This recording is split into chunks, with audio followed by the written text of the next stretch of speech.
Welcome to holistic learning and healing. आप सभी का स्वागत एक बार पुनः यहाँ पर आने के लिए धन्यवाद। जैसा कि हमने पिछले वीडियो में समझा था कि आभा मंडल को किस तरह से शुद्ध किया जाता है, उसी के अगले क्रम में मैं आपको समझाने जा रहा हूँ कि घर में और भी किन तरीकों से हम आभा मंडल को शुद्ध कर सकते हैं। तो दूसरा तरीका है कपूर का जलाना।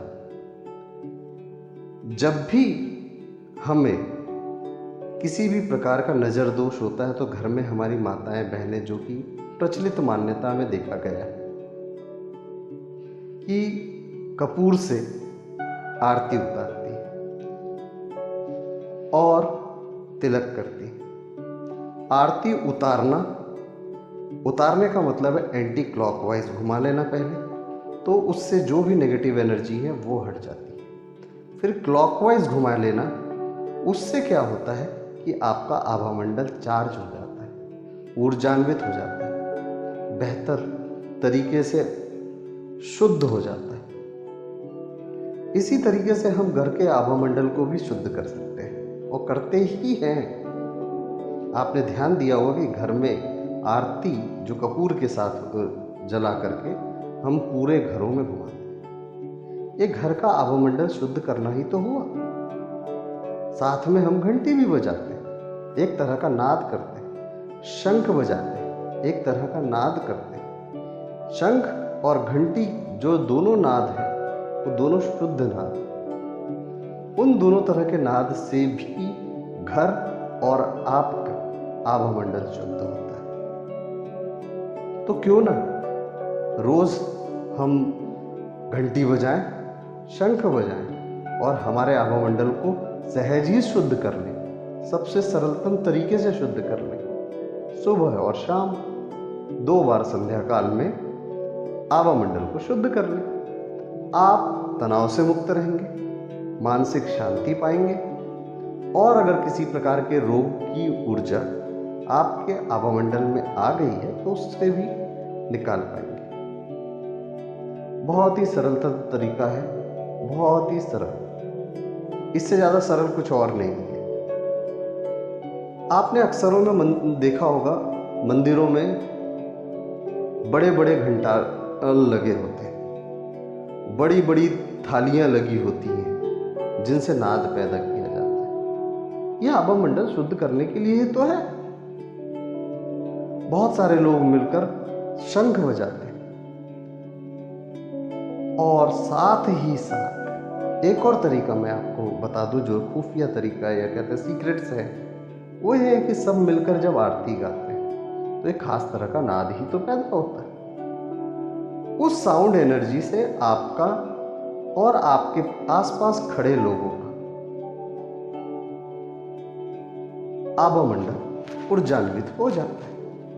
अब जैसा कि मैंने कई बार कहा है कि भाव बड़ा है, इंटेंशन बड़ा है।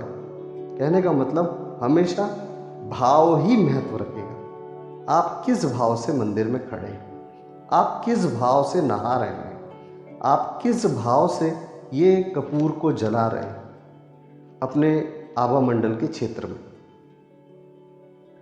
भाव से बड़ा कुछ नहीं है। जैसा आप भाव करोगे, जैसे शब्दों का उच्चारण करोगे, वैसा ही लाभ आप प्राप्त करोगे।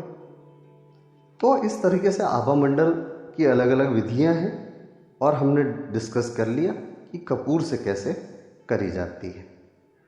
और कुछ विधियां जो हमारी दादी नानी इस्तेमाल किया करती थी घरों में, जैसे मिर्च का प्रयोग कर लेती थी, नमक का प्रयोग करती थी। हाथ से नमक को पूरे शरीर के सामने से